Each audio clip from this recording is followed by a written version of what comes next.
Hello and namaste. I am Save the Frogs founder, Dr. Kerry Kriger in Hyderabad, India currently. And welcome to this Save the Frogs grants discussion. This is the first grants discussion we've had in several months. I believe we had one in February. And let's see, why are we here? We're here so that I can give my new presentation, the ultimate guide to winning Save the Frogs grants, or some title, something to that effect. Let me give you some background on why this presentation came to be. Save the Frogs started a grant program, I believe, in 2009. We've given out over $170,000 worth of grants to 105 applicants from 28 countries since then. And the grant program, I will say it's successful. We're giving out grants. People are doing good things with those grants. It was becoming difficult because when we receive grant applications, it takes time to review those. And I do have good assistance out there from a couple of our board members who you've probably seen in these grant discussion videos, but it still takes a lot of time. So what I started thinking was, how can we make it take less time? One way would be that all of you deliver us better proposals. Because if you deliver us better proposals, they're faster to review, they're faster to get to yes, which is what all of you want. So I'm going to go ahead and open up this brand new presentation. I'll tell you, I don't often create new presentations anymore. I usually give the same couple presentations over and over in slightly different forms, but this one was made from scratch, and it was made from all the things that I see over and over and over and over, the good things and the bad things. And they're somewhat predictable. I review a lot of grants. I've written up a lot of grant proposals, and I see the same mistakes happen all the time. And I'm pretty quick at telling when a proposal is going to be good, okay, and when it's going to be problematic. And I don't want you guys making mistakes, not just for Say the Frogs purposes, but for any grant proposals that you apply to. I think this stuff, 80% of what I'm going to be talking about applies to grant applications in general, not just to Save the Frogs.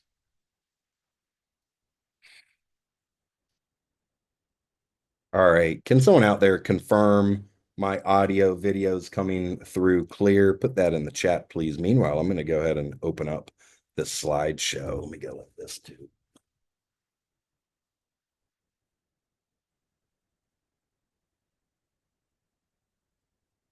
All right, good. All right. Welcome, everyone. If you didn't say where you are, who you are, feel free to chat that in.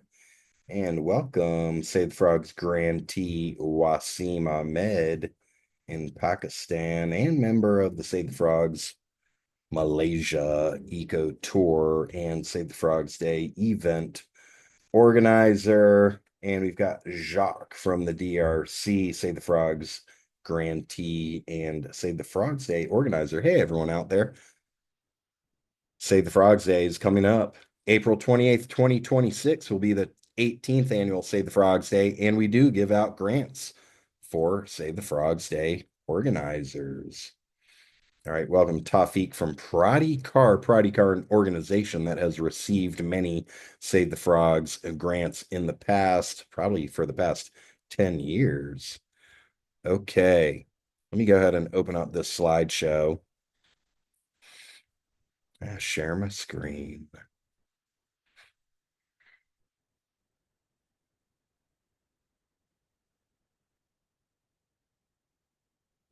All right, let's go ahead and mute yourself. Get out of here and Hello. hello. I'm gonna theoretically mute everyone so that I don't know where that's Advantage. coming from. And usually I used to always auto mute everybody, but haven't done that in a long time.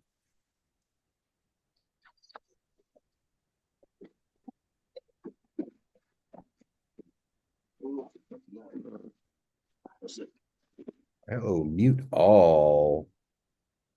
Hello. Hello. Everyone's muted now, and no one can unmute themselves unless I give permission. It's the first time I've done that in a while, but let's keep it quiet here because we are about to get going, and our recording is on, so I will have a recording of this. And let's go back to our share screen. Here we are. All right, I'm excited about this. Continue to share. Let's share it. And Dr. Krishan Kumar Sharma in Rajasthan. Maybe you can give me a thumbs up if you see my PowerPoint here. If you see the PowerPoint, give a thumbs up. And how about dear comrade, since I haven't seen a thumbs up, someone turn on their video and give me a thumbs up that you can see my slideshow. So Veet in Nepal, good to see you. Thank you. All right. Okay, I'm excited because I put in a lot of time into creating this PowerPoint, the goal being that it will save me hours and hours and hours and a lot of frustration, and that it will ideally make you $1 million in research funding over your career. Is that hard to believe? I don't think it is, because if you're going to be in this for 2 decades more, I don't think that $50,000 of research money every year on average is more than you could expect if you're a professor or a full-time researcher or a full-time program officer or nonprofit employee.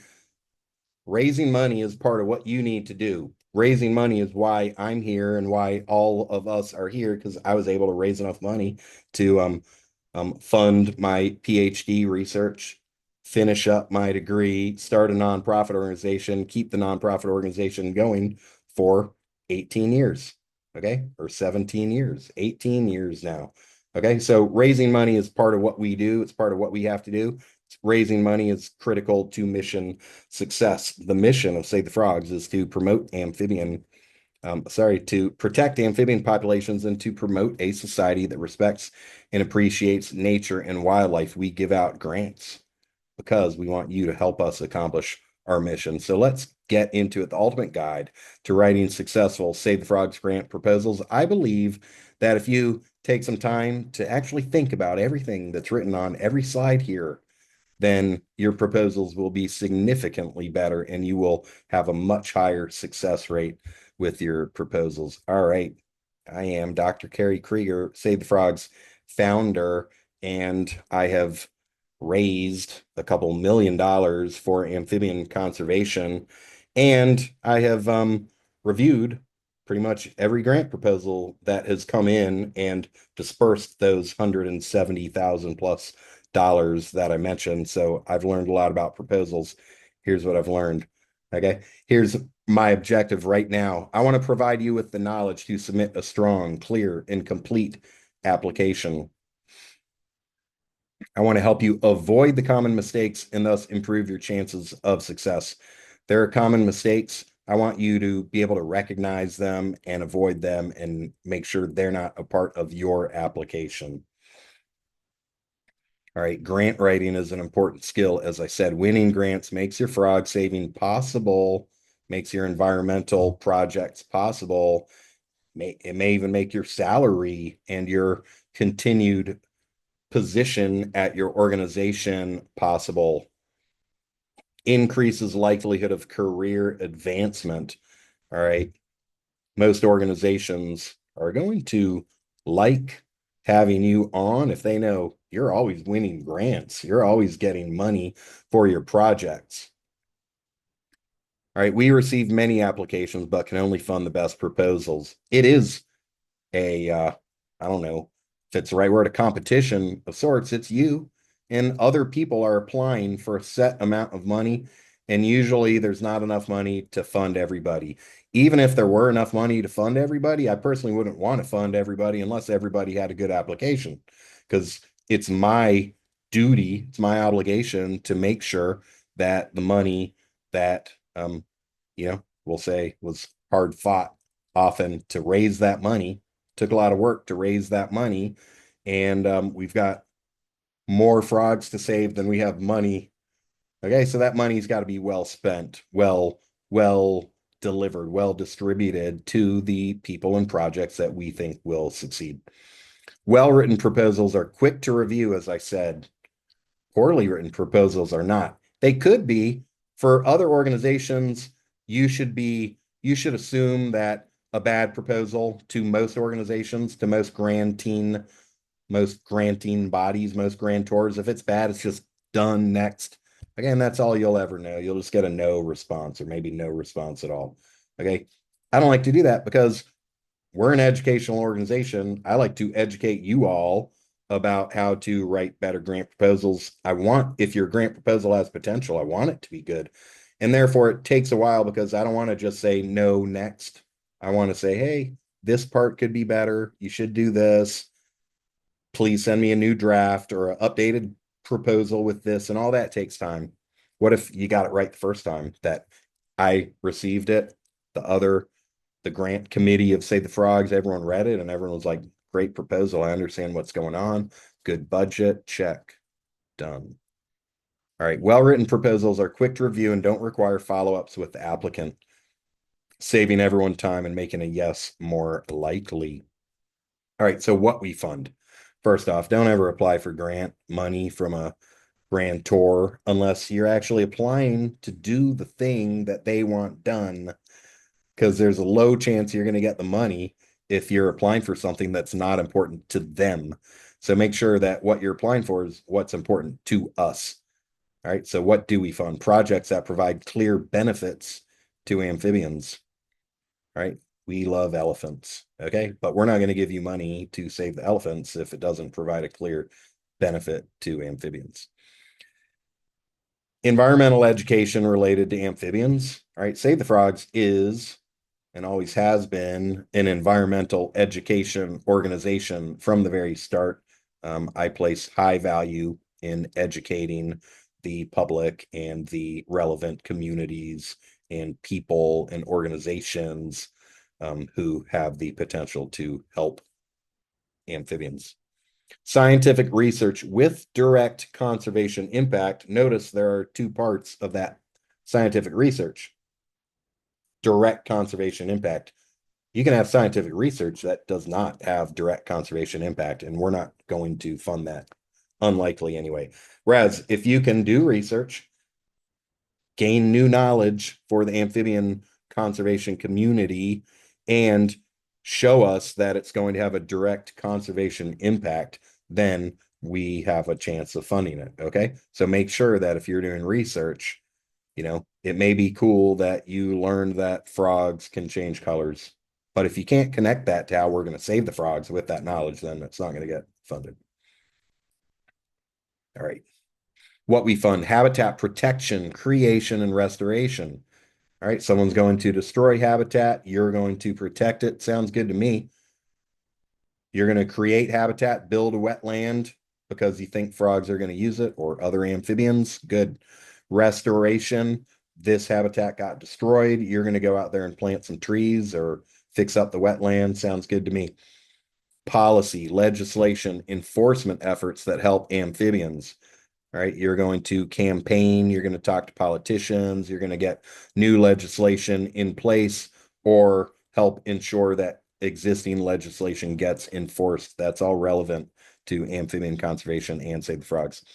Save the Frogs Day events that educate and inspire communities. We like Save the Frogs Day events. I'll tell you what, if you had to choose one type of grant to apply for that probably had the highest chance of success getting funded, it would be Save the Frogs Day. All right. I'll say the bar is a bit higher. If you want to apply for an amphibian conservation award and go out and do something, you're going to have to make sure we really think it's good. Whereas if it's Save the Frogs Day, I already know Save the Frogs Day, you go do something that's going to be good. It's going to be relevant. So that's where your highest chance is, but do what, apply for what you need and want the money for and think it's going to be good for the frogs. All right, let's keep going. Art, journalism, videos, communication media that raises awareness of amphibian issues. All right, that's the key. You're going to do something that's going to raise awareness of amphibian issues, make amphibians look good, get amphibian knowledge and awareness out to people who you think are important. conference and workshop travel. We have Save the Frogs travel grants. They used to be more, I'll say not restricted. Hey, you need to travel, you need money, apply. But these days, it's pretty much just for conference and workshop. You're going to go to a conference, could be you could be the organizer too. That would be fine. But usually, it's people who want to go to a conference or workshop and present their work.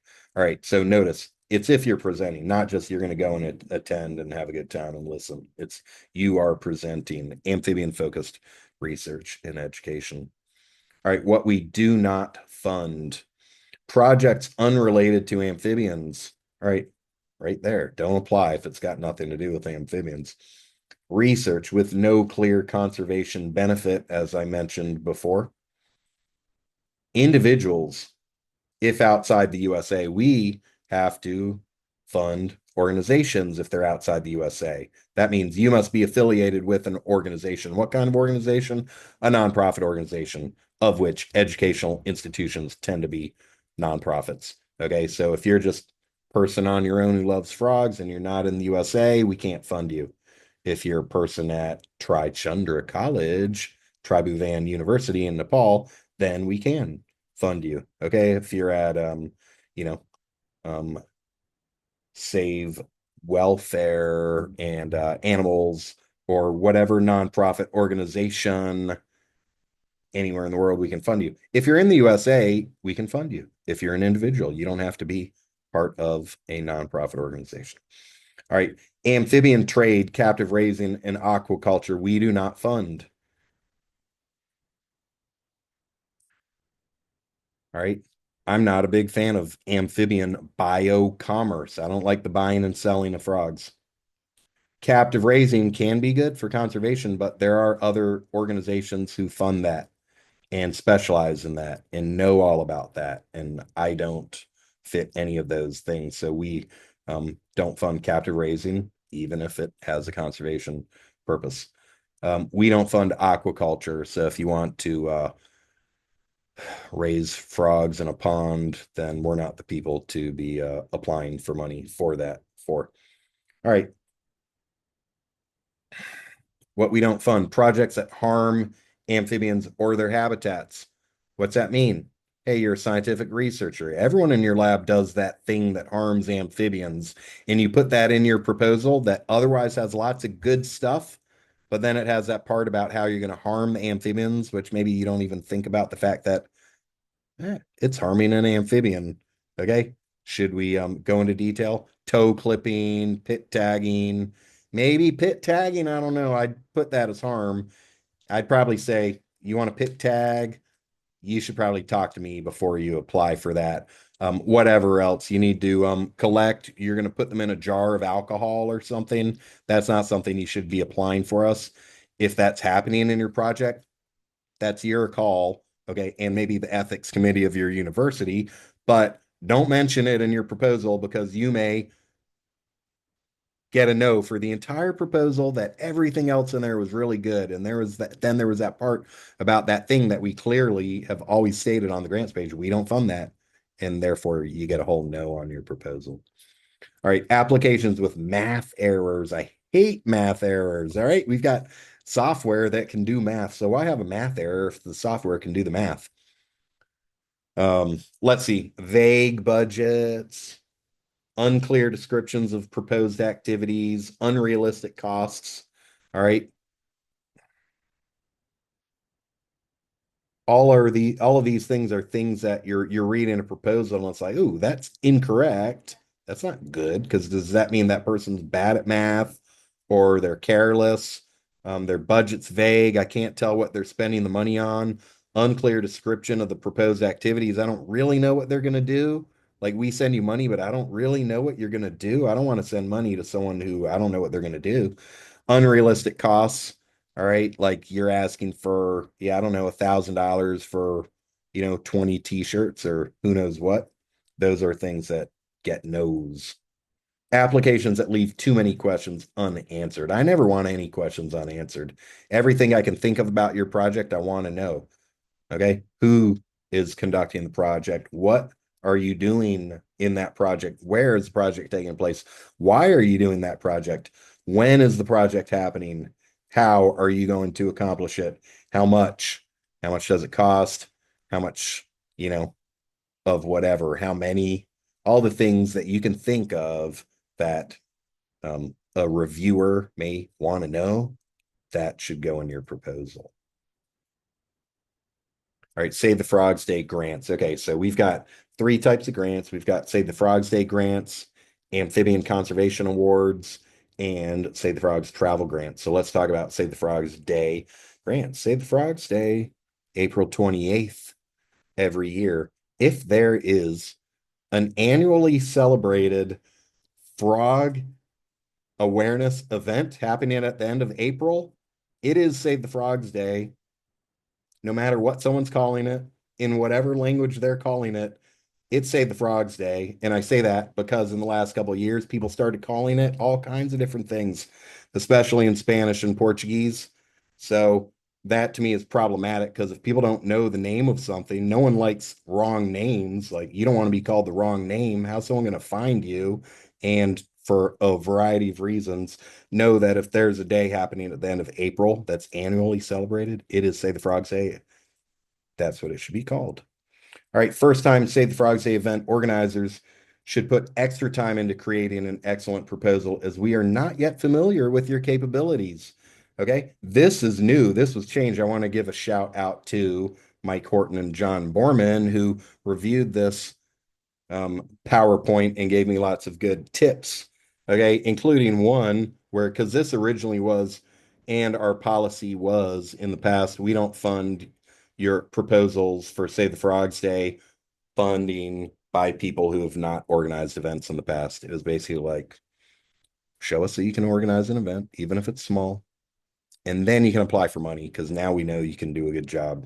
But now, because we want it to be, we want to bring people in, we want more people holding events, you can apply, but it's up to you to make sure you've got a really good application because we don't know what you can do yet. Whereas people who've held events before, they've shown us what they can do. And it's easy to say yes to someone holding their second, third, fourth Save the Frogs Day event.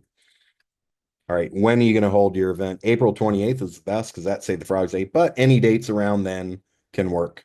All right, people have different schedules, there's different thing happening in different communities, ideally in April. Okay, if you need to do it like first week of May, second week of May, that can work too. Ideally, it would be in April. By the time it's like June or July, it's kind of like, why do you need to do it in June? Like you couldn't find one single day in April or May to do it. So aim for April 28th. That's going to be a Tuesday, I'm pretty sure, for 2026. The 18th annual Save the Frogs Day. Be sure to register your event. Anyone out there, whether or not you have funding for it or not, please do me a big favor if you just want to help. Like, how can I help Kerry? Hey, register your event because if you don't register it, we don't know what happened. If we don't know what happened, it does not go in the tally. I like to be able to say, hey, there's been 2,500 Save the Frogs Day event. Sounds better than 2,400. Sounds better than 2,300. Okay, but I can only use numbers that I know the events happened. So if you register, we know your event happened. And if you win funds, you'll be required to register your event. All right, travel grants. As I said before, you must be presenting at a work or organizing a workshop or conference. Only request funds to cover travel expenses. All right, what are travel expenses? Lodging, airfare, bus fare, train fare. Your transportation, your lodging, and your conference registration tend to be the most likely things that you would need money for. Provide the name and URL of the conference so we can confirm it's a worthy event. All right, tell us what's what's the conference. If it's a worthy conference, it probably has a URL, a website. Send that to us so we can check it out. Provide your abstract and proof of acceptance if possible. Your abstract is what you submit in order to talk. It's usually going to be one page maximum, maybe just one paragraph, and it's a quick way for us to know what are you going to be talking about. Proof of acceptance. Most conference organizers send or will send upon request something that says you have been accepted. You'll be speaking. Then we know that, the money can go out to you because you're actually going to be there. All right, briefly describe the research or topic of your presentation. We're not judging you on your research that much. Okay. But we still want to know, like, what is it that you've done that you're going to be talking about? And I'll also say your research, it doesn't need to be conservation. It hopefully would be conservation focused, but if it's just pure scientific research, the goal of the travel grants is to help early career researchers attend events where they can network and they can gain experience giving presentations and they can get feedback and they can watch other presentations. That's more of it than judging, the conservation impact of your actual research. Okay, it should be amphibian related though. Travel expenses. All right. This goes for any kind of grant application, not just the travel grants, but you may apply for travel expenses to do whatever other um, traveling needs to be done in your amphibian conservation award application or your Save the Frogs Day application. So in general, we want to know where you're traveling from and to. Don't just put like to the event. I don't know what that means. All right. If you say from Kathmandu to Chitwan and back, then I know what that means. And I can imagine the distance and the time and the cost. Specify the mode of travel: bus, taxi, plane, train, canoe, kayak. Screenshots of airfare and hotel booking sites help convey legitimacy. Legitimacy. Let's talk about trust. Okay. Money is involved. All this is all about money. Okay. Money is something that people are inherently distrustful about exchanging with people. Right. So it's your job to make yourself look like a trustworthy person and your project seem legitimate and your budget seem legitimate. And it's easy to go on a site in this day and age and say, yeah, the airfare from Rio de Janeiro to Manaus round trip on that date is $325. Take a screenshot. It'll change day to day, but at least that's like at one point in time that looks correct. And then when you say you're looking for $325, the Save Frogs Grants Committee doesn't have to question it. It's like, well, there it is. That's what it costs. Okay. All right. Hotel booking. Again, that's a simple thing to go and take a screenshot. If you've already booked it, then your receipt. Okay. All right. If you have questions, send them in. I'm not keeping track of time. Hey, what time is it? We're like 35 minutes in, so I think we're on track. I will take questions when I get to the end of this and read through the questions in here. All right, amphibian conservation awards can be for any type of project beneficial to amphibians. Education, research, activism, communication, whatever you have in mind. We have purposely left this open. All right. Sometimes there are times when I think we get too broad an array of applications. What if I just told people we're only going to fund this year, we're only funding projects related to this or that. But we don't do that because, hey, maybe you're out there and you've got something really cool in mind that we have not thought of. We want to give you the option. So it's up to you. We can fund potentially anything beneficial to amphibians through these awards. Your proposal must demonstrate that your project will have a beneficial conservation outcome. That's the key. All right. If it's not going to be saving the frogs or other amphibians, then it's probably not going to get funded. All right. So it's up to you, scientists out there, people in academia. I say you especially because academia is a bubble. I've been in it. Okay. You live in it and everyone around you lives in it and all your colleagues. And maybe you think all your stuff is saving whatever. And maybe it's not, maybe it is, but it's whatever it is, know that this line is especially for you. Like it's easy if you're going to be building a wetland, it's easy to show the conservation outcome. If you're doing a research project, maybe not. So put some extra effort into making sure that when we see that, we think this knowledge you're acquiring through your research is applicable. Like Here's how you can take that knowledge and apply it to, um, and hopefully it's even you doing the application, but maybe it's not. Maybe you deliver it to the government. You can say, look, our report is going to go to the government and they're going to be able to use that to do this or that. And that's the good outcome. All right. Hey, there it is. Attention researchers. Not all amphibian research has a conservation outcome. So be sure you make very clear how amphibians will benefit from your research. All right. Information we need: your organization's name, website, mailing address.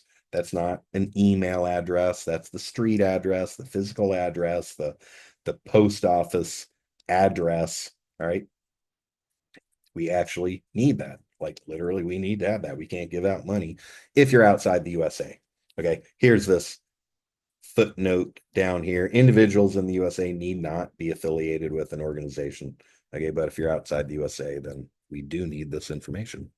All right. If your organization has no website, ensure we can trust your organization actually exists. I don't spend a lot of time on the websites when I see an application, but I always click the link. And if it opens up and it's a full, look, it looks like a professional website, then that's legitimacy to me. Hey, I build websites. I built the Save the Frogs website. I like building websites. One reason I like building websites and improving websites and adding to websites is because someone, a donor. Imagine a donor showing up on SaveTheFrogs.com and boom, instantly looks like we've got a lot going on. This looks like a real organization. Then they can go to that donation page and donate because they trust us. So if your organization has a website, good. I hope you do. But if not, you need to put some extra effort into, tell us more about your organization. What's an organization that doesn't actually exist? Hey, you exist, okay?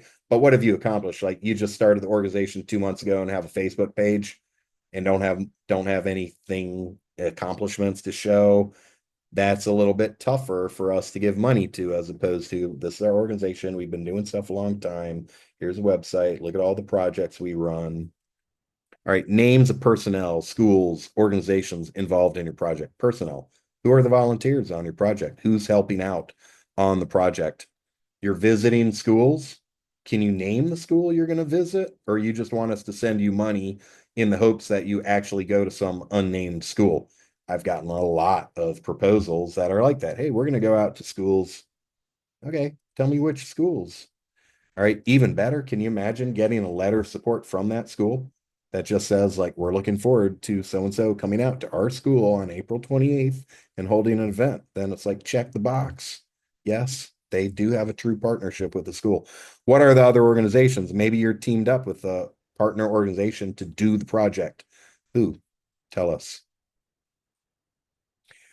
Tell us about your past history with Save the Frogs. All right, now let's talk about you. Okay. Hey, I'm going to say the Frog Scholarship recipient. Probably all of you are, or most of you are.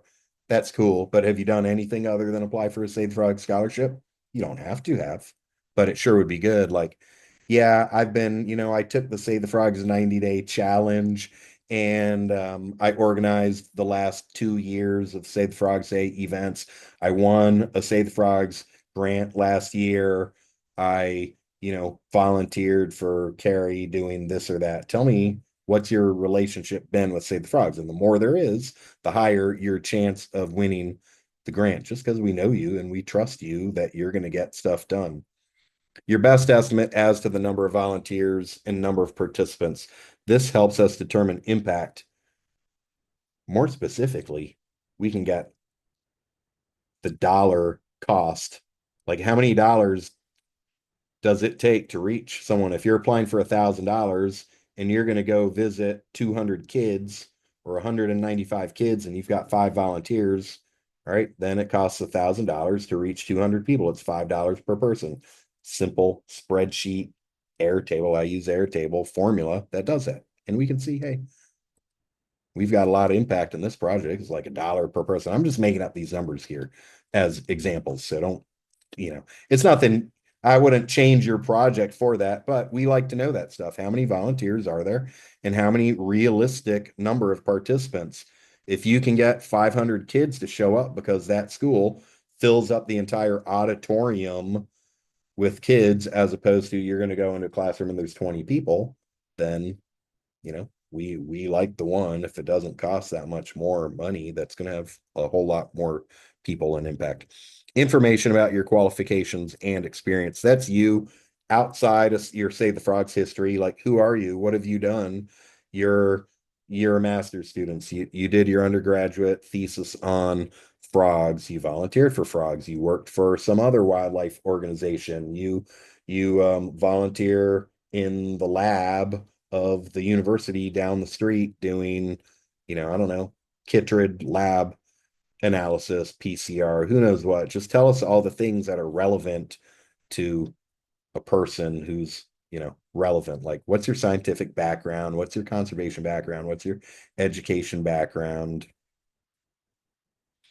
Information we need. Event planners. That means if you're applying for money to plan an event, organize, implement, execute an event, what's the agenda of your event so we can know exactly what will take place? We got tons of applications that are just like, we're going to hold an event on April 28th and we're going to talk about frogs. And we need, $500 or whatever. And then I'm like, I don't know, what are you doing? How about, can you tell us at 8:30 a.m. you're going to have, you know, introductions, and at 8:45 so and so professor is going to talk on this topic, and at 9:15 you're going to have an art event where all the kids draw frogs, and at 10 a.m. you're all going to go for a walk, and at 11 a.m. you're going to have an award ceremony and goodbyes or something. Now I can tell what's going on. I know what's going on. I know how long the event's going to last, and I know a lot more about your event. Researchers, describe your field methods, lab methods, survey techniques so we have confidence in your abilities. You don't need to go in like super detail, but like, I'm a scientist. Really, everyone reviewing your proposal has scientific background. We understand the basics of what you're doing. And I do need to know, like, if you're an undergraduate and maybe this is not part of your undergraduate degree and you don't have a professor, like, I hope that if you're involved at a university, then you have a professor who you go to for guidance, and they should be your number one person who understands field methodologies and lab techniques and survey techniques and all of that. Okay, but still, like, I want to know like the basics of what you're going to do. Everyone, tell us about your project. Again, I mentioned this before. I don't want to ask, I don't want to have questions in my mind at the end of reading your proposal. I want to know what you're doing, where you're doing it, when you're doing it, why you're doing it, who you're doing it with, how much it's going to cost, or how much things you're going to do or need, and how you're going to accomplish it. All right. Remember, specifics convey trust, unknowns lead to rejections. Executive summary. We asked for an executive summary, and this is something that is common in reports, papers all around the world. Like, people may not want to read 50 pages, so you start with an executive summary that's usually 1 page maximum, could be less, 1 paragraph, 2 paragraphs for me is usually sufficient. That sums up everything. All right, reviewers are busy. Your executive summary may be the only part of your proposal that they have time to truly focus on, so make it compelling. Now, I had this differently before. One of the reviewers of this slideshow told me that, well, what I had was, it may be the only thing the reviewer looks at. And I think that's true. At some organizations, they get a lot of proposals and they're going to read the executive summary, check, trash, check, trash, trash. I don't know, but I'm guessing that does happen at a lot of places. Our reviewer said, I would never do that. So change the wording. It may be the only part of the proposal they have time to truly focus on. It's going to be one of the first things they see. Make it good. Sum it up. You should be able to read an executive summary and know pretty much what's going on.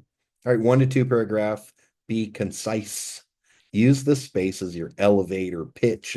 I don't usually use that term, but I was suggested I use it because most people know what that is. You're in the elevator, you've got 30 seconds to tell someone about you or what you do or whatever. You got to be concise and sum it up and give the important points. If you had only 1 minute to describe your project, what would you say? That's what should go in there. Well, let's get more specific. Clearly and concisely include the name of your organization, the amount of funding you're requesting. All right.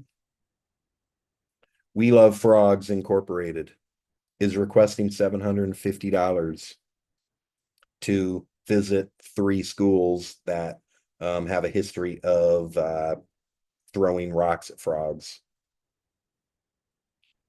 It's going to take place on April 28th at, in this city at these schools.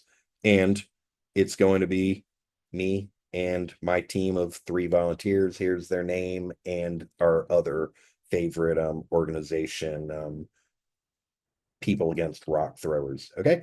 There, it sums it up. I know what's going to happen. I know why it's going to happen. I know where it's going to happen. I know how much it's going to cost and who's involved. Those are the basic parts that I think should be in your executive summary. All right, your project. Okay, simple projects versus complex projects is what this is about. Simple projects are easier to understand and explain.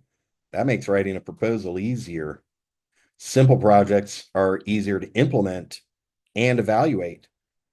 That makes having success with what you're going to do easier, and for me, your reporting easier, and my understanding of it easier. Okay, it's well suited for small grants, not a lot of money, and new grantees. A first-time grantee, first-time amphibian project. Keep it simple is my suggestion. Example: we will conduct 3 classroom visits to teach students about amphibians.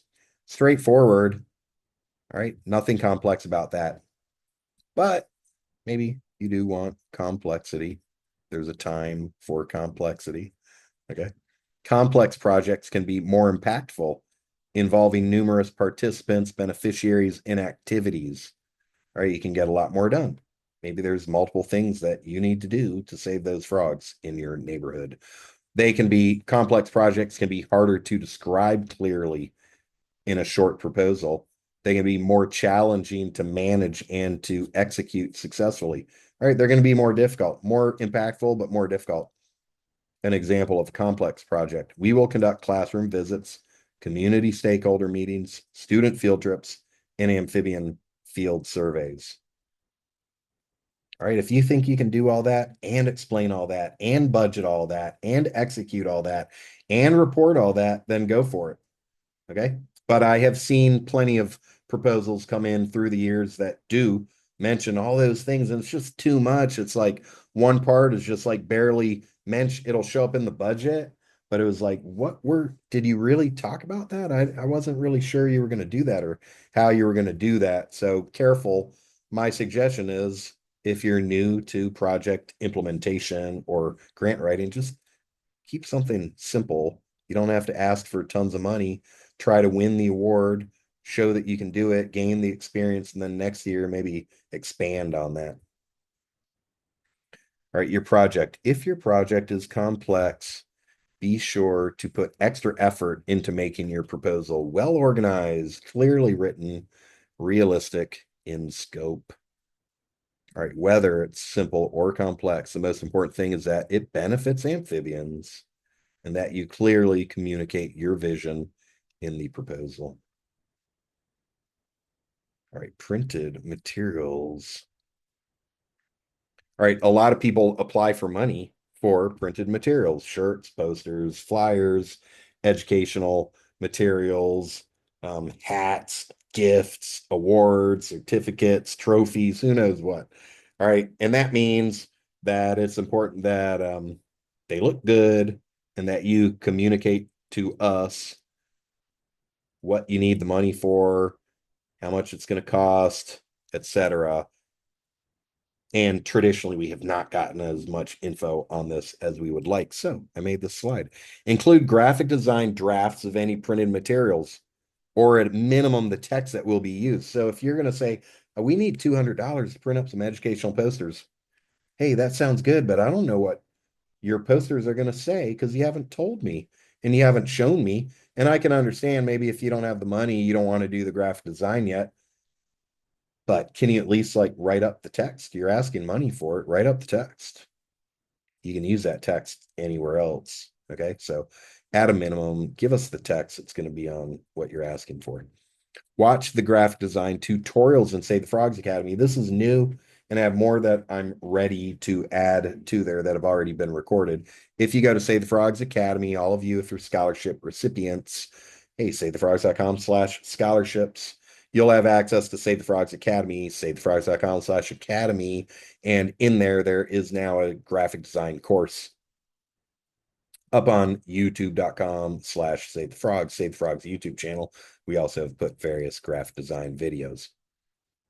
All right, so if you're applying for money and you're going to be the one doing the graphic design, even if you're not, because your graphic designer may have technical skills, but they don't know about, say, the frog specific stuff, I'd go watch those videos and your graphic design skills will improve significantly. No funds will be sent until your designs are approved. Okay. So it's going to have to get done, make it good, and then right away it'll be like, it'll just be a few things. Hey, like make that bigger, add this, remove that, change that color, and it's quick. As opposed to if you send something that's just kind of like ugly and doesn't really communicate stuff too clearly, then it's got a lot of work that needs to happen. But those graphic design tutorials are aimed to fix that. All right, if requesting shirts, this goes for anything expensive that you're requesting. It usually turns out to be shirts because people want to have shirts for their events. And hey, it looks good to me. I love photos with a lot of people wearing Save the Frog shirts, especially if they're cool looking shirts. But you know, we're not like a clothing, clothe the homeless organization. Okay. So we don't need shirts going to everybody in the community. There's a limited amount of money. So for shirts, think about who they're going to, prioritize event leaders, the volunteers, and the leaders and the volunteers. Who are those people? The people making it happen, or maybe the principal of the school. Those people are important. Okay.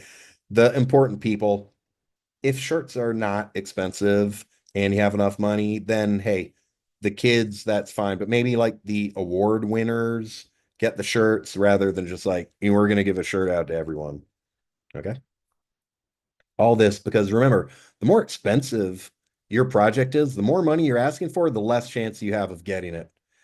If you ask for $500, you have a lot higher chance of getting it than if you ask for $2,000. It's harder to say yes to a $2,000 project than to a $500 project. So think about, what do you really need the funds for?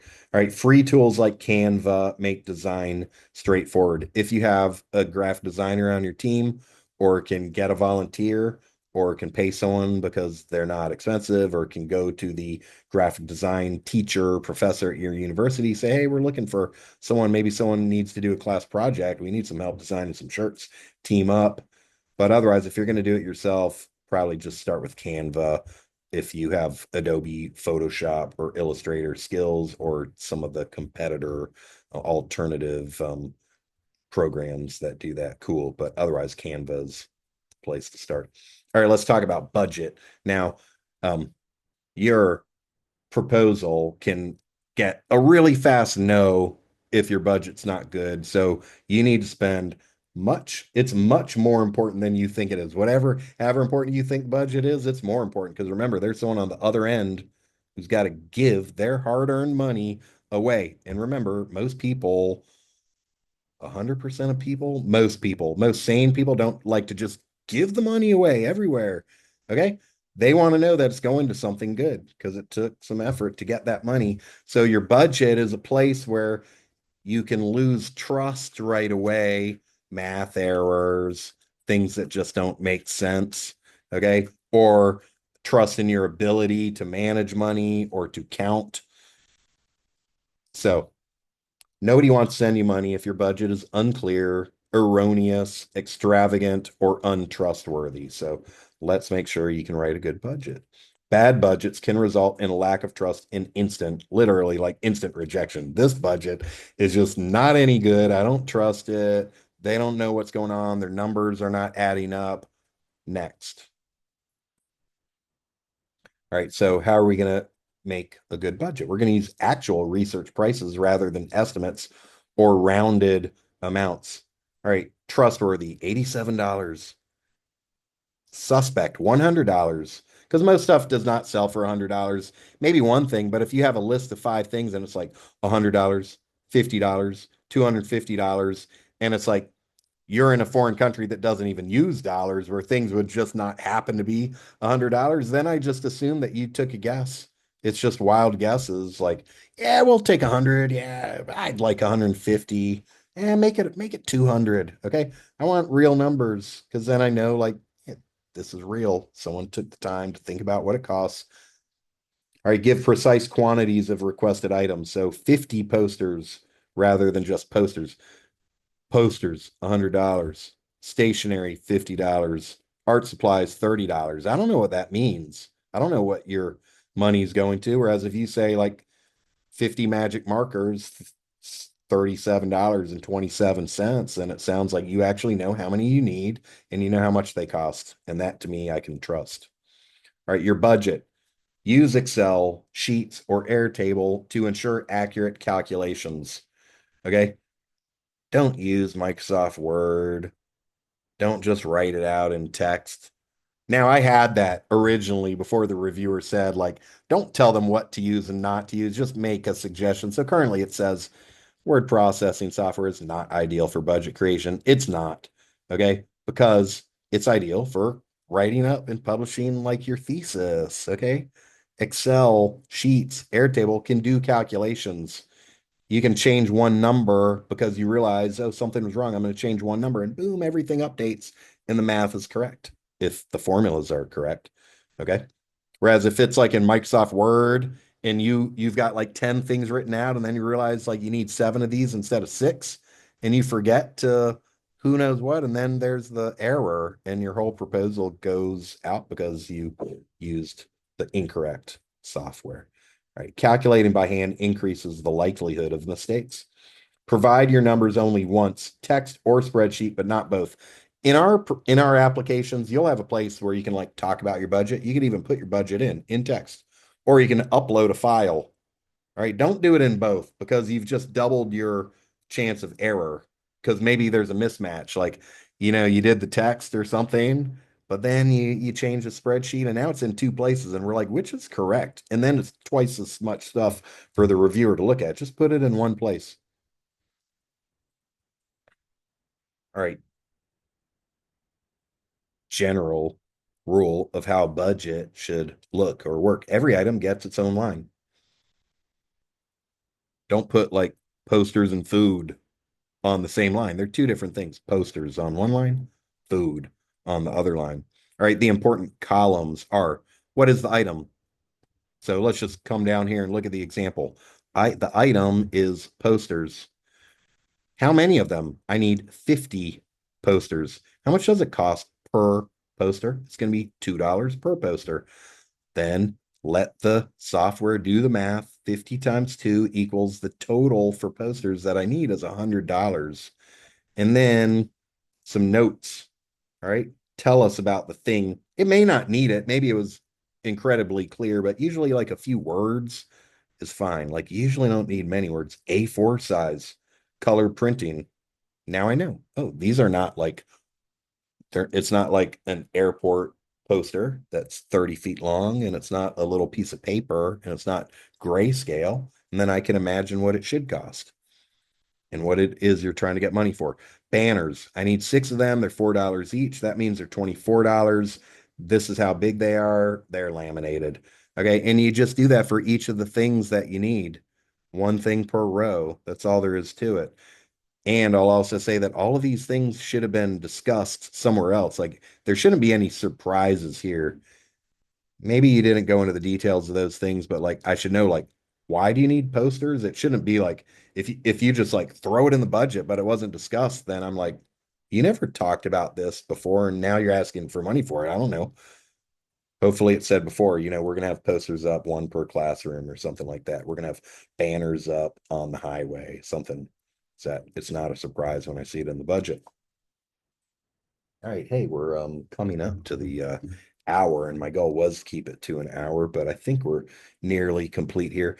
Ensure budget amounts match the stated number of participants and items. Example, don't ask for 5 round-trip tickets if your proposal said you'd have 3 volunteers. I see this kind of thing happen. Like you told us there were going to be 50 students, but now you're asking for 65 meals or whatever. And then I don't know how many students are coming to this thing, or did you mess up? Am I going to be sending you more money than you need? Use reasonable amounts for food and refreshments. We're not a food service organization. Okay. I used to be pretty opposed to giving out food, but hey, there are actual food service organizations. And I realized recently, like, Save the Frogs probably given out thousands of meals over the years, and that's cool. Okay. But we're not a food service organization. It's not our mission. So if you're asking for food and refreshments, provide it if it's truly needed. What's that mean? It's needed because culturally it's expected, or people are going to drop to the floor out of hunger because they have no other option. Okay. They need to eat. There's no other option, or it's just expected. If you hold a 3 hour event, then there's going to be a meal. Okay. Remember, the more money you ask for, the higher your likelihood of getting a no. So ask for what you actually need to do the event. All right. Your budget, ask for slightly less. This is not like a requirement. It's just like kind of my tip.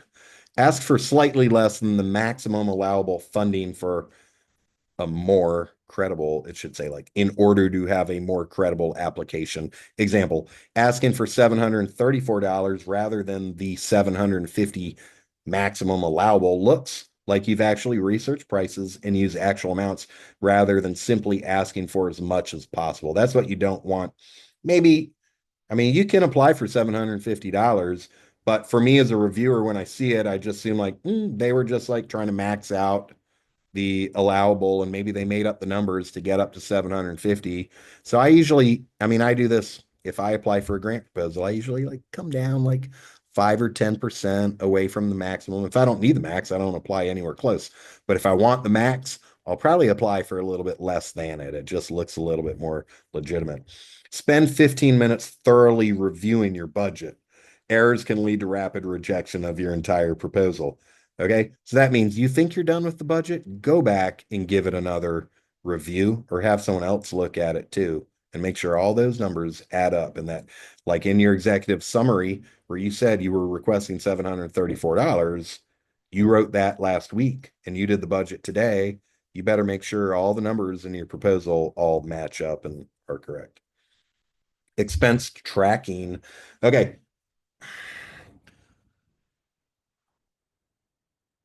This is accounting 101. This will help you in your entire life. All right. Especially if you're like early career, you don't track. Maybe you do. Cool if you do, but a lot of people don't. Okay. You don't know. "Oh, I don't know. I'm supposed to do expense tracking. What's that mean? Here's what it means. If you make a purchase, then you record the fact that you made that purchase. What's it mean to make a purchase? Money left your hand and went into someone else's hand. You just made a purchase. Okay. You just paid someone for a product or service. It should be recorded. All right.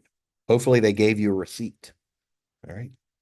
If they did, if they didn't, we'll talk about that. But if they did, boom, take a picture. I do this all the time. I literally have thousands of rows of expenses that have taken place for Save the Frogs. Okay. Every time the money goes out, I just purchase something. Either a receipt showed up in my email and I log that, or I take a picture of the paper and I email it to myself. Okay. Done immediately. And now we're going to use Excel sheets or Airtable, not Microsoft Word. Okay. You're going to, each purchase gets its own row. What's going to be in that? I'll tell you. Now you know how much you've spent. Okay. This is helping you. You were given money. You need to keep track of, like, you don't want to spend more money than you've been given, unless maybe you're feeling philanthropic. That's cool. Okay. You don't want to spend less. You want to know. So it's good for you and it's good for us. Now we know. Now Save the Frogs knows, once it's reported, that you manage funds properly. You were given money, you use the money, you reported the money. We can trust you. You, again, you don't want distrust, because that's going to prevent you potentially from the next award that you want. We want everyone, yeah, we sent them money, they used the money well. Here it all shows.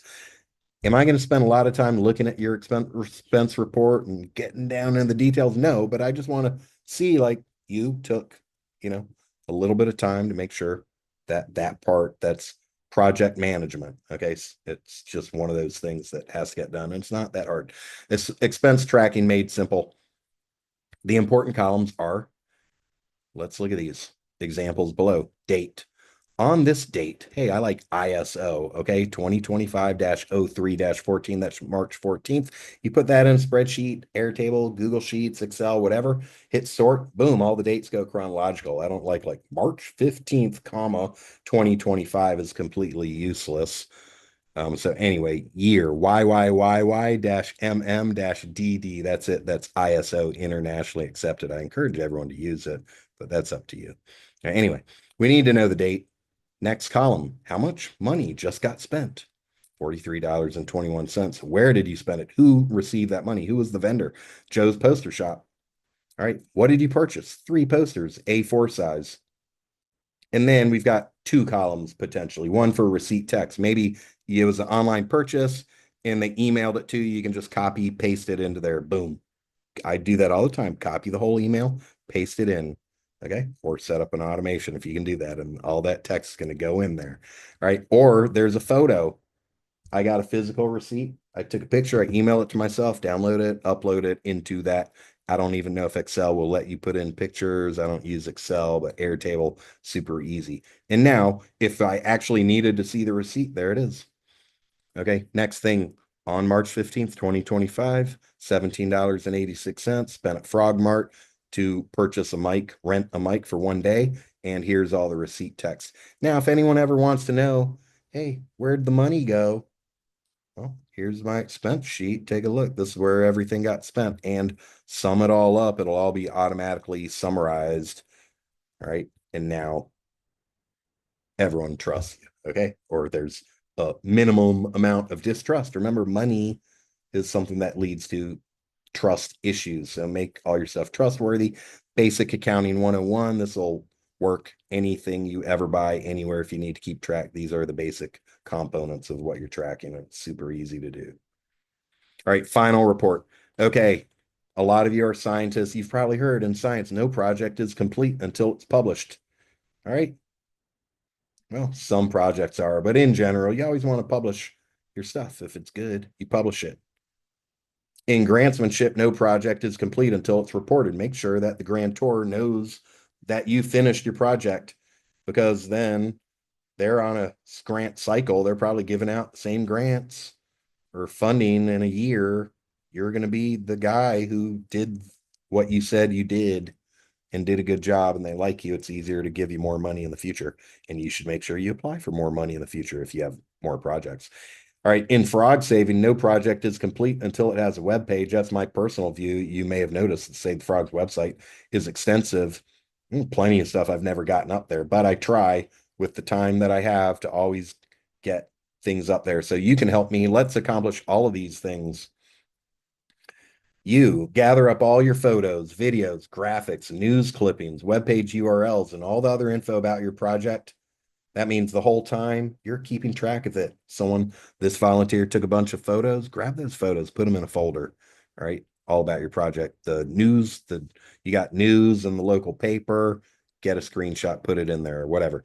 Review the reporting guidelines and tips. I just built this page this year, savethefrogs.com/reports. Go check it out. It tells you about reports. It gives you examples of, or not examples, it gives you links to past reports people have submitted.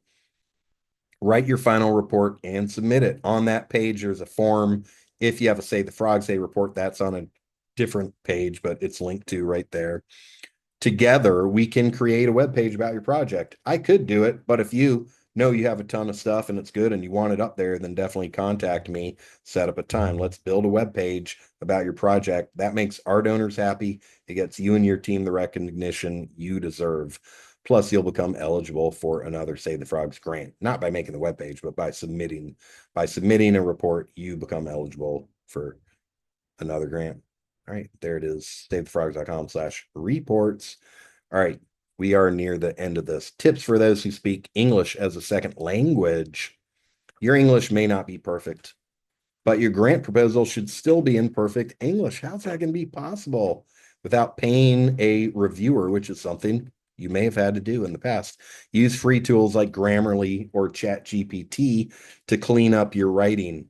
Be sure to read the final result to confirm it's correct. Not just confirm it's correct, but to learn, like, what does good writing look like?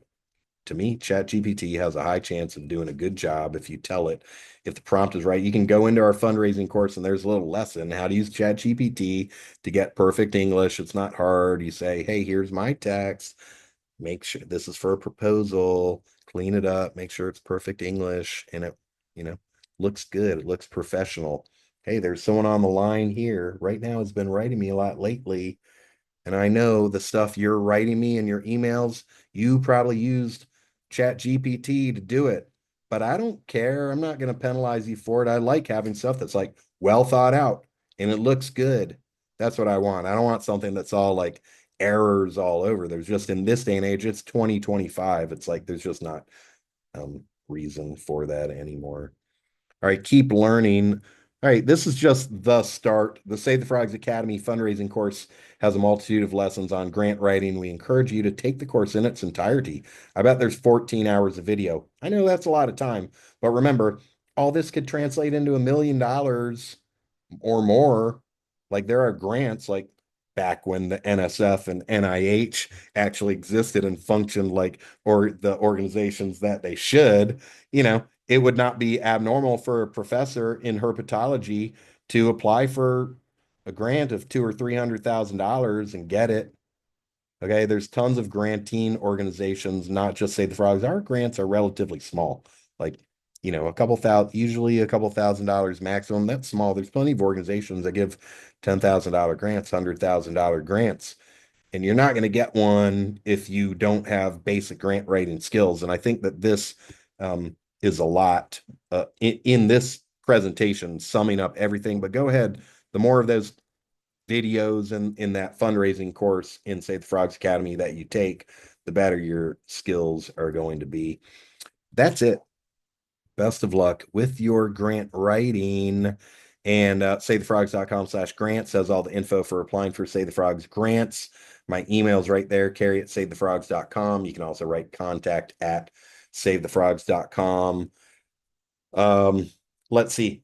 Don't just apply for Save the Frogs grants. As I said, there's tons of other organizations, and you take the time to write it up for Save the Frogs. Hey, change it slightly to meet the requirements of some other organization if you think it's relevant. Submit it somewhere else too. Or maybe you don't even need to submit to Save the Frogs because you're sure that that other organization's going to give you money. Great. All right. Apply for grants. You're going to get more skills. You're going to get rejected. Okay. Everyone gets rejected. Don't worry about it. If you can, ask the grantor politely and don't bug them. This goes in general. Don't bug the grantor. Okay. But follow up and feel free to write them and say, hey, thanks for reviewing it. I'd love to know what I could have done better or what I should do better the next time. And maybe they'll tell you, well, this, you know, I usually tell you because I want your stuff to get approved. I want to help you get it approved. But with this, I hope I don't even have to. It's just like comes and everything's perfect. Boom. But if there's a no, then definitely, you may not get a response, but you may as well ask, what could I have done better? And then you do it again. And eventually you're going to get a yes. Put that on your resume. Every time you win a grant, have a section in your resume, your CV that says awards or whatever, because if someone looks at it, would you rather give money to the person who's never won an award or didn't mention it, or the person who's won like 7 awards? Like, hey, here's 7 different organizations that trusted this person enough to give them an award. And that's it. I hope you liked it. Let's see what's going on here. Let me remove the spotlight from me. And it's like we got like 25 frog savers out there. Hey, maybe more. Hey, there's more people, actually 28 people on here. Good. Um, let's see. I'm going to make this video available shortly. I'll put it up to YouTube. I'll put it in Save the Frogs Academy. I may put it on that Save the Frogs grants discussion page. I'll probably email all of you as well. And I'm also going to send out a link to the PDF of the slides. So with that, Let me look at these questions that have come in. We've got Save the Frogs Award winners Rajesh Jha out there, Kalyan Goswami, and we've got Dr. Sharma, we've got Jacques Asumani, and we've got Godwin Chinamaram in Nigeria, I believe, and Deepa Ray, think an award winner, but definitely a Save the Frogs Day organizer. So hello to all of you. And we've got Unza Wakar in Pakistan, Save the Frogs Day um, event organizer and travel grant scholarship recipient, eco tourist. So hello to everyone and to everyone who I don't necessarily know or forgot to mention. Let's see these questions here.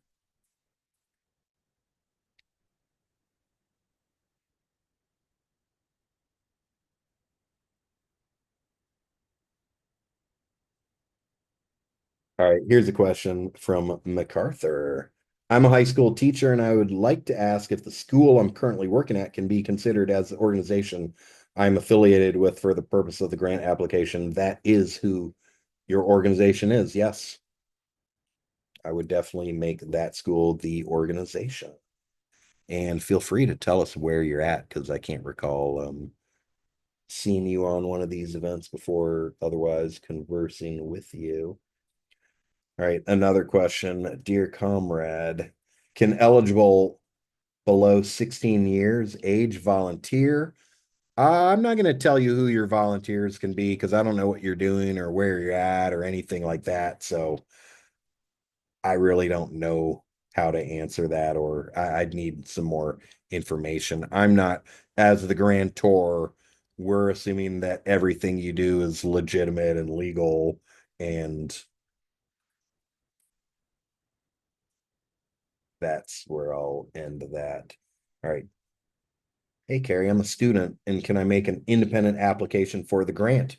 You can if you're in the USA and the money's going to USA Bank, and you cannot, or you will not be considered eligible if you're not, because we're not allowed to do that. So team up with a organization. All right. Go find your local nonprofit organization or your university or your school who may have interest in it and team up with them. All right. Dr. Sharma says excellent information about the prerequisite for project grant, how to apply, what are important columns, final report. Glad you liked it.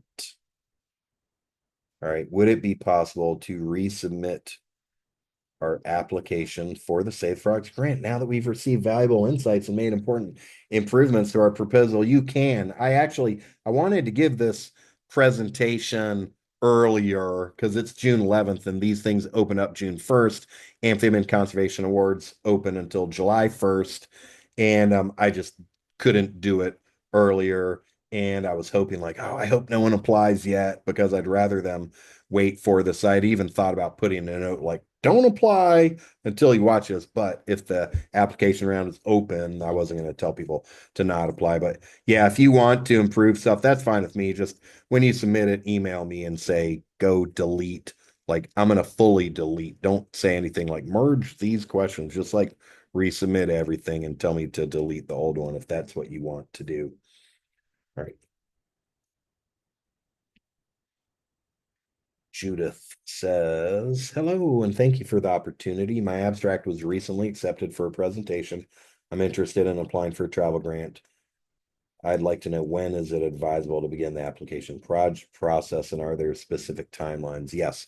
If you go to the relevant grant type that you're applying for, all the dates should be there, or on the Save the Frogs grants page. I believe there is a section there that says timeline, may even be at the top. I think so. It's got like three things and it'll say like travel grants are accepted, I think twice a year, probably in like February and September, but I'm not sure. Amphibian conservation grants, month of June. Save the Frogs Day has traditionally been the month of February, but we may move that a little bit earlier because it gives us more time. It was a lot of work this year. We received a lot of proposals And even if we slide it back 15 days, like January 15th, February 15th, it'll be better for everybody involved. And I encourage you all, like, especially if you've already organized events in the past, you don't need to wait. Like, I'm going to wait until February to think about what my event's going to be like. Think about it now. So anyway, all that stuff, all the timelines are up on the website. Go to savethefrogs.com/grants and it'll be there, or click through to the travel grants page.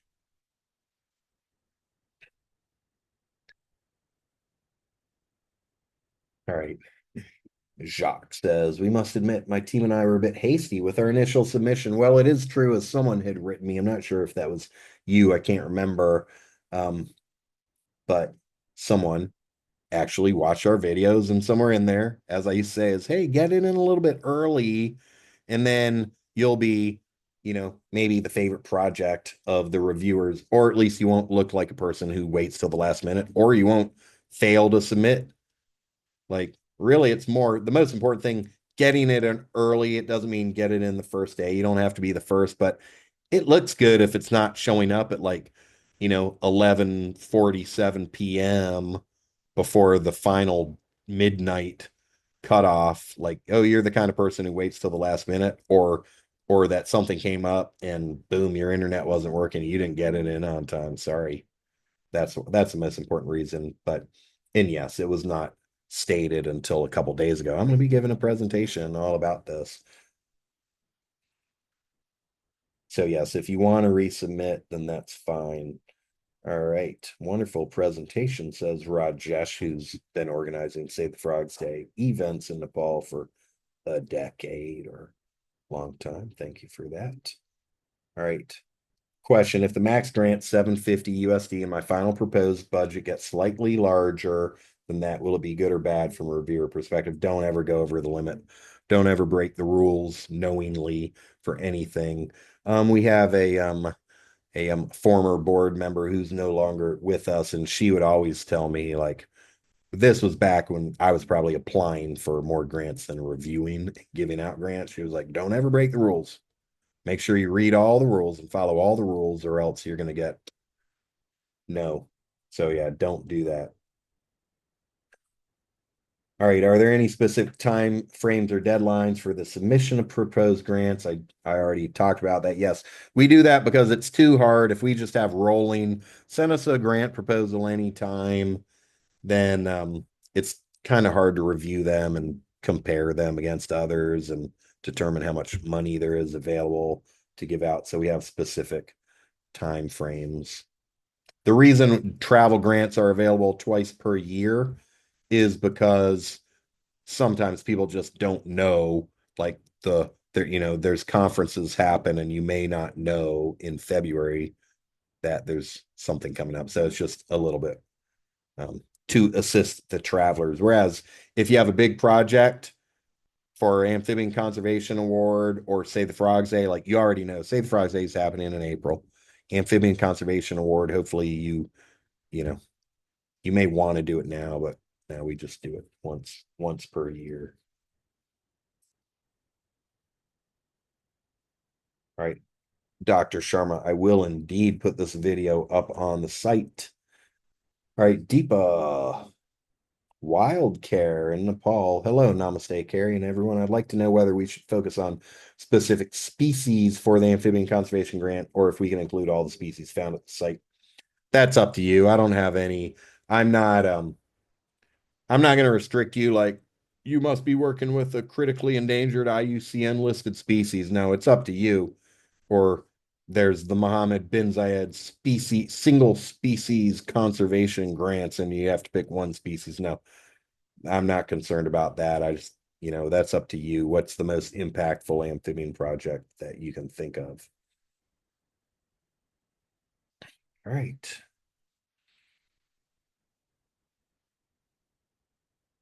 Mariana asks, thanks for the presentation, Kerry. Would it be possible to apply for the conservation grant to develop an ACAP, Amphibian Conservation Action Plan, for a CR, critically endangered species, with the funding allocated as a stipend for the ACAP coordinator. So I think more generally, this is saying, can we apply for stipend, salary? What was the term that I had never heard of until someone from Nepal said it, and then I heard it again, a token of love. Um, you can apply for anything you want. You just have to justify it in your proposal. Okay.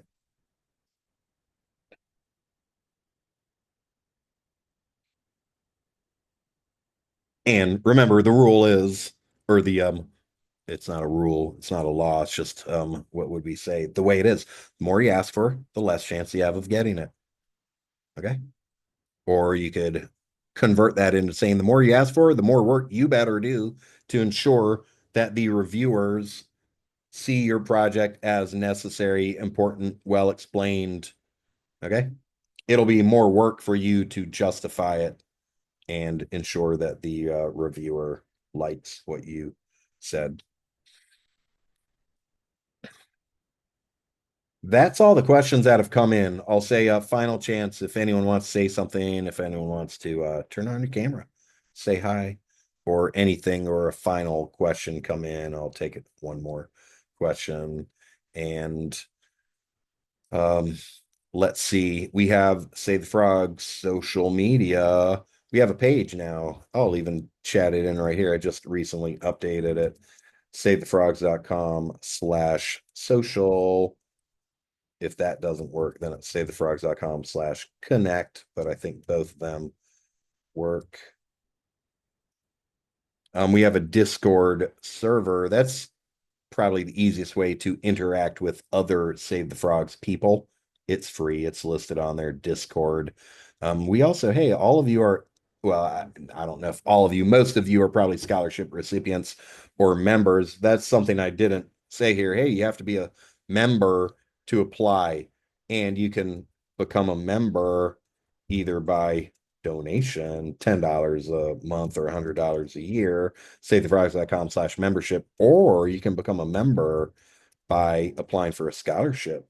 And that's at savethefrogs.com/scholarships. So make sure that you are eligible. You won't even see the form to apply unless you're logged into the site through an account that is listed as a member. So go if you don't have the ability to donate to Save the Frogs to become a member, apply for a scholarship. It takes like 10 minutes to apply. Most people get approved, assuming they actually wrote in decent answers to the questions there. Why'd I bring that up? Oh, yes, because if you're logged into SaveTheFrogs.com through that membership approved account, then I built and I have not promoted it at all, is our own social media. What would we call it? Social networking site inside of SaveTheFrogs.com. That's called Frog Space. SaveTheFrogs.com/frog space. Go check it out. Maybe you don't like to use famous social networking site owned by um, so and so person who does things you don't like, who I won't mention. Or maybe you just don't want your data stolen and sold to some multi mega corporation, or whatever reason. Maybe you don't find it healthy to be on those sites. Come check out savethefrogs.com/frogspace, where you're not going to see ads popping up in your face every third post, and it's going to be other frog friendly people hanging out there. Go check it out. All right, that's it. Enjoy your dinner, Dr. Sharma. Everyone else out there, enjoy your morning, evening, afternoon, whatever time of day it is. I am Save the Frogs founder, Dr. Kerry Kriger. It has been enjoyable, and hopefully you got a lot out of it. Good luck with your grant writing. Bye.